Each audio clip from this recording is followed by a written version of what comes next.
মাথার ব্যথা, কোনো ব্যথা আসবে না, সব ব্যথা দূর হয়ে যাবে। লোক অনেক, এটা সীতা আমার বরদান, অনেক লোক দেখিয়েছে টেস্ট করে কি না ভালো হয়ে যাচ্ছে। রাজগিরি, হ্যাঁ সীতাকুণ্ড। আর এটা চতুর্থ মঙ্গল বর্তমানে আপনি ঝাড়খণ্ড। এখানে সীতা আমার বরদান।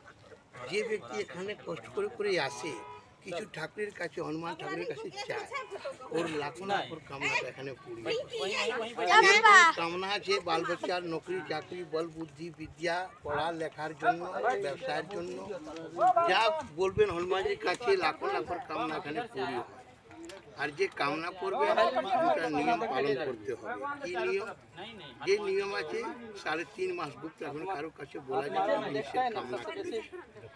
হ্যাঁ, চাইবেন হনুমানজির কাছে, ওখানে একটা ধাগাটা বেঁধে, এরকম ধাগাটা বেঁধে ঠান্ডার মধ্যে কিছু মনের ইচ্ছা চাইবেন হনুমানজির। আগে রাবণ কৈলাসে তপস্যা, আবার কাহানিতে যাচ্ছি। আগে রাবণ কৈলাসে তপস্যা করতেন, শিবকে তুলিয়ে লঙ্কা নিয়ে চলে যাচ্ছে। রাবণকে হিসি লেগে গেল, হিসি করার জন্য রাবণ ধরা দিলেন। শঙ্কর ভগবান আগে রাবণকে চেতাवनी দিল, যদি আমাকে লঙ্কা নিয়ে যাবে, কোনো যে মাটিতে বসিয়ে দিয়ে ফিরে উঠিয়ে আমি লঙ্কা যাব, এটা সাবধান থাকবেন। রাবণকে বলেছেন শঙ্কর ভগবান।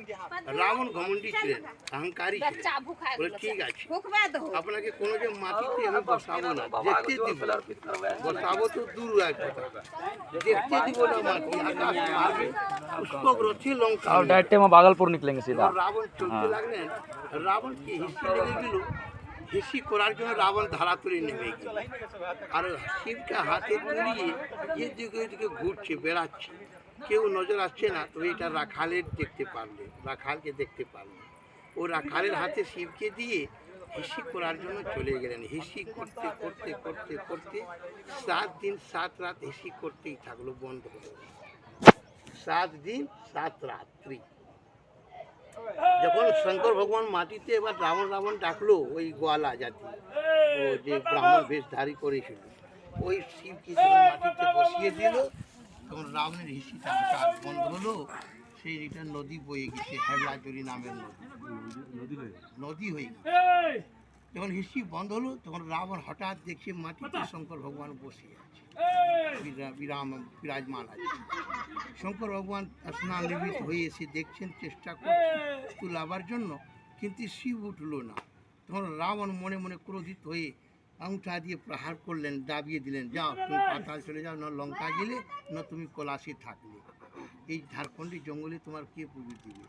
যাও, তুমি আমার ভাই আছে ভিতরে, সেখানে তোমার পুজো হবে, যাও পাতাল চলে যাও। পাতাল প্রবেশ করিয়ে দিলেন।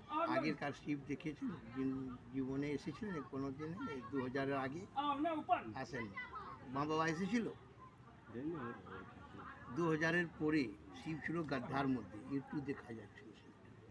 এখন শঙ্করাচার্য, এখন দেখেছেন, দর্শন করেছেন, শিবটা দেখতে পারলেন? হ্যাঁ, দেখতে পেয়েছেন? ওই শিব যেটা তুলবার জন্য চেষ্টা করলেন, ওইটা শিব উঠাবার জন্য চেষ্টা করছেন, কিন্তু উঠলো না।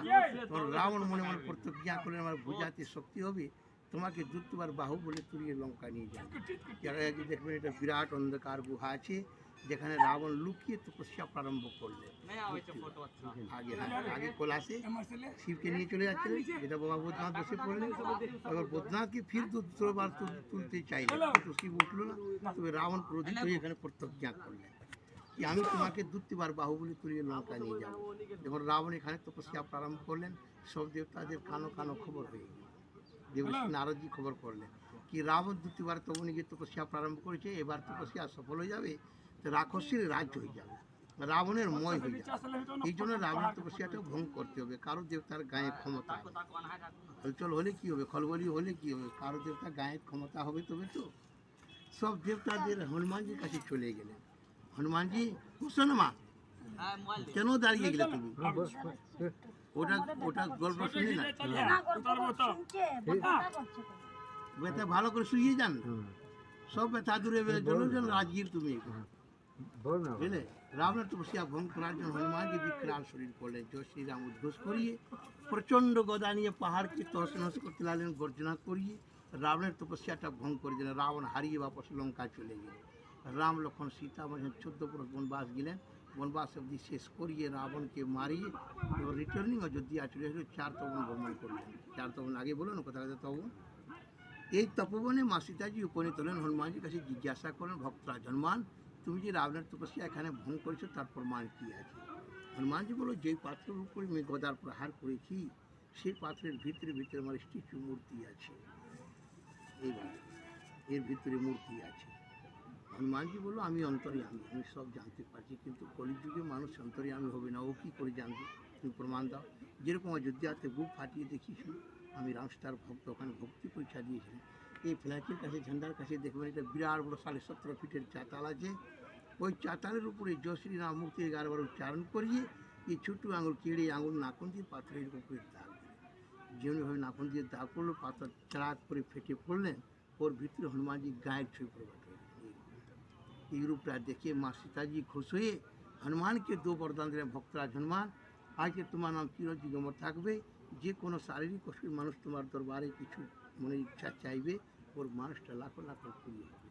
যে ওখানে চাইবেন ওটা 3.5 মাস কারো কাছে বলবেন না এই জিনিসের কামনা করেছি, আর যে চাইবেন এই ধাগাটা বাঁধিয়ে মনের ইচ্ছা চাইবে। ছেলেরা নকরি চাকরি বল বুদ্ধি বুঝিয়ে চাকরি পেয়ে যায়, ছেলেরা পড়ছে তো ওটা বলবে ঠাকুরের কাছে, সবাই মনোকামনা পূর্ণ হয়।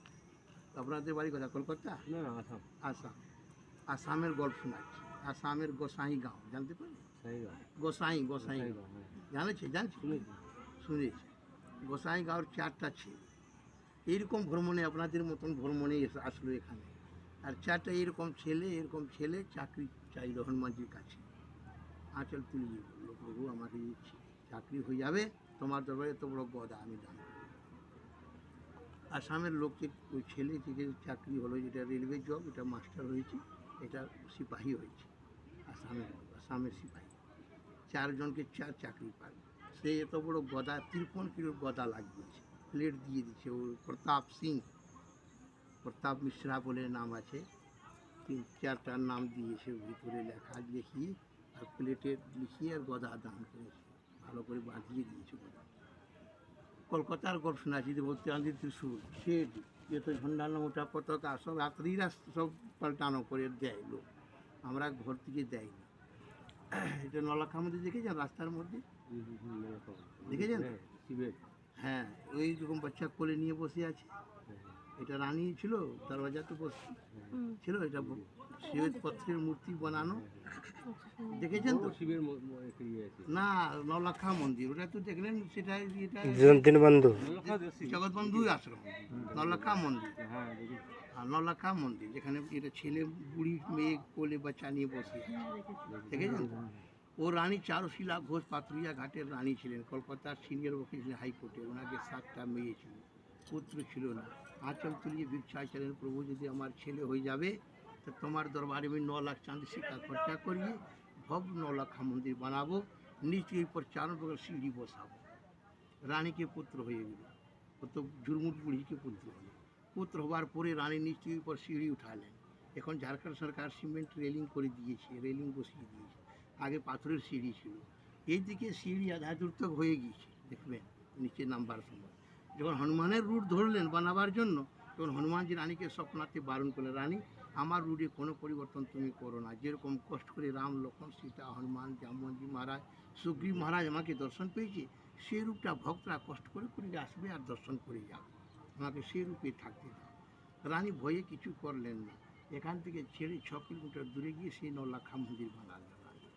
রানী যতক্ষণ জিন্দা থাকলেন 3.5 বার পুজো পাঠ এখানে রানী নিজে হাত থেকে করাতলেন আসে বাড়ির থেকে, কলকাতায় থেকে। যখন এক্সপায়ার করে গেলেন, মরে গেলেন, তো আপনারা 10 ভক্তরা যে দান দেয় সেরকম কর্ম এখানে। যেরকম 101 রুপিস দিলে আপনার নাম করতে শনিমঙ্গল পুষ্পাঞ্জলি করা যাবে, 151 রুপিসে ঘি সুন্দরের লেপ মাখানো যাবে, 251 রুপিস দিলে ঝান্ডা নমটা পতাকা 3.5 বার চেঞ্জিং হয়ে যায়।